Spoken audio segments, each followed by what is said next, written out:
when we head into next year, I just have this feeling that true diversification is going to matter more than stock selection. And I'm not saying like diversification from an asset allocation standpoint, because what generally happens with asset allocation is everything is still correlated. Everything's still moving in the same direction at the same time. And that's not the true diversification. We want to make sure that every single quarter there's actually some red on the statement. That might sound weird, but that just means that we're running a portfolio that is offsetting each other.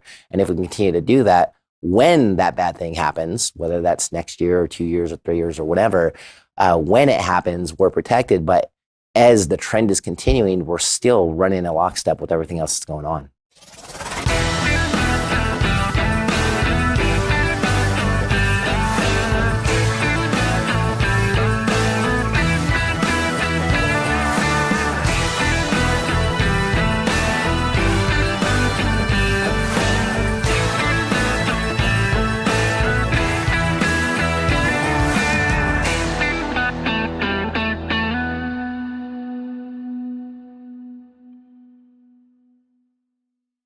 Hello, everybody. It's Will Rind from Granite Shares. We are here at the NASDAQ in New York City celebrating the launch of the new Granite Shares Yield Boost ETF fund family, TSYY.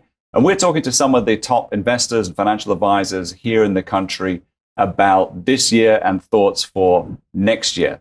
So, Mr. Eddy Gifford, thank you very much. Welcome to the High Conviction Podcast. Yes, thank you for having me. I want to start by just asking you a simple question. This has been, a year where markets, continued to make new highs. Talk about what worked for you this year in the investing world. Yeah, I think that what works for us in general is that we have a very adaptive strategy. And so as things change and things move, we're able to kind of lean into those things. I always say we like to lean in when things are good and lean out when things aren't so good. And so this year early on, we were already super heavy into the Mag 7 and actually into the QQQ at the 2X level. And so we've really been leaning into the tech trade in general. But at the same time, we always make sure that we've got something in place just in case that move happens to the other side. So we always have some type of hedging in place. And so when you have that, you're able to kind of have more conviction because you have kind of an exit strategy or you have something in place that can offset if the trade goes the opposite direction. Because at the end of the day, if you've got the wave, you got to ride the wave, and you got to do it for as long as the wave lasts. And when things do change, that's where you make adjustments and you adapt. Was there anything that surprised you about this year? Well, I think that what was interesting for a lot of the year is that a lot of the protective stuff was doing just as good as the market in general. We saw like market neutral, and we saw managed futures, and we saw gold, and we saw like all of these like risk off plays that were basically like going step for step with the S&P 500 for the bulk of the year. So it was like one of those things where I was like, I don't know what's going to happen, because like one side is saying we're heading off a cliff and the other side is saying we're taking off. And so it's been interesting now. This fourth quarter has been, has shined light on it's the Mag 7, it's the stocks, it's the equities. That's what's running the bill. But I think that there is some pause and some caution there from the standpoint, but wait a minute, all this other stuff has been kind of sneaking up on us too. And so we just have to be aware of that. So some of the big themes this year, we had AI obviously being Absolutely. Probably the dominant theme. We have cryptocurrencies, gold you mentioned. Mm-hmm. It's been one of those years where it seems like these key themes have all worked. Anything that you particularly have done well with this year, and thoughts on any of these for next year? Yeah, we actually started implementing as soon as the ETFs got launched. We implemented Bitcoin like early on this year. And so that's been just a huge play for us. And then just paying attention and strategically rebalancing as things get out of hand, so to speak. If I've got a 10% allocation to Bitcoin and all of a sudden it's 20% because of what happened in November, well, we need to go in there. We need to take some of those profits and continue to lean in. But I do think heading into next year, we've got the crypto space, Bitcoin in general, has a lot of upside potential. You talked about AI, right? And that's AI, that's tech, but everything in that space can't do it without energy. And so we're still looking at the energy play, which has been interesting because generally speaking, the energy play is a risk off play where people start to lean into utilities and energy because they're afraid that stuff is going to break. But now we've got all this demand for energy at the same time. It makes it a little bit more tricky for guys that have that kind of look at things from a risk on, risk off, or from an intermarket standpoint. But that's why you just got to adjust as you go, and just know that you're going to make some good calls, you're going to make some bad calls, but as long as you stick to your plan, you're going to be okay.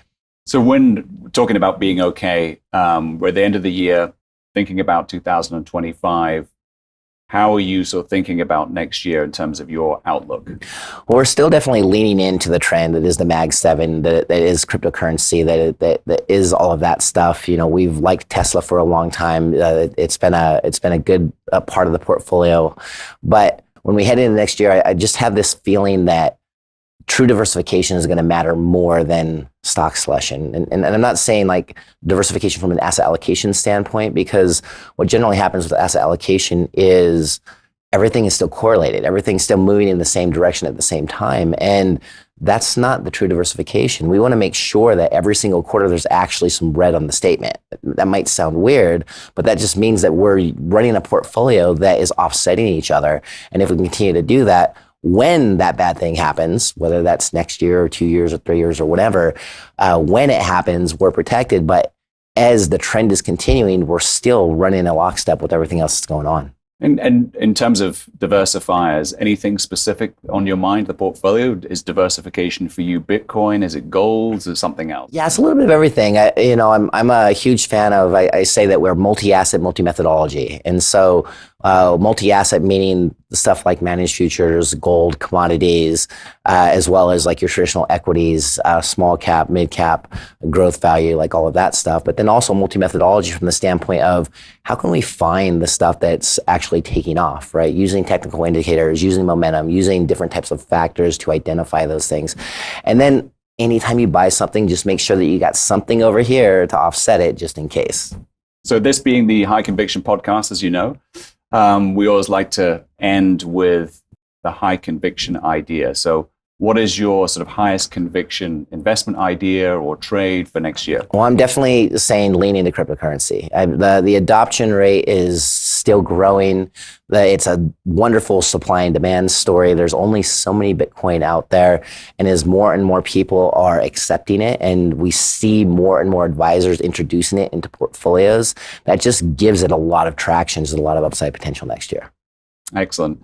Well, Eddy, for those of you that are watching this, want to find out more about what you do, how to get in contact with you, where should they find you? Yeah, so go to Tactive Wealth. That's T at the beginning and then activewealth.com/Eddy-Gifford. You'll be able to learn everything about me and how we do things and all that good stuff. Or you can just go to this thing called Google, type in Eddy Gifford. That's Eddy with a Y, Gifford, Gifford, and you'll get to find me there too. Great. Well, thank you, everybody. Again, this is Will Rind live at the NASDAQ for the Yield Boost ETF launch from Granite Shares. That's TSYY. And we've been talking with Eddy Gifford and other well-known financial advisors and investors here on their best top investment ideas for next year.